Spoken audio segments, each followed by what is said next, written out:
جب سورج لپیٹ لیا جائے گا اور جب تارے بے نور ہو جائیں گے اور جب پہاڑ چلائے جائیں گے اور جب بیاہنے والی اونٹنیاں یوں ہی چھوڑ دی جائیں گی اور جب وحشی جانور جمع کیے جائیں گے اور جب سمندر آگ ہو جائیں گے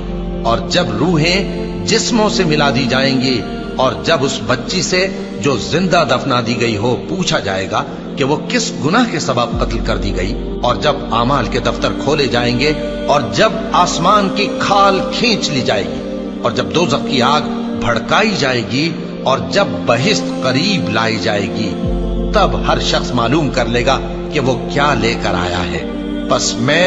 ان ستاروں کی قسم کھاتا ہوں جو پیچھے ہٹ جاتی ہیں اور جو سیر کرتے اور غائب ہو جاتی ہیں، اور رات کی قسم جب وہ پھیلنے لگتی ہے، اور صبح کی قسم جب وہ نمودار ہوتی ہے، کہ بے شک یہ قرآن اس فرشتہ عالی مقام کا سنایا ہوا پیغام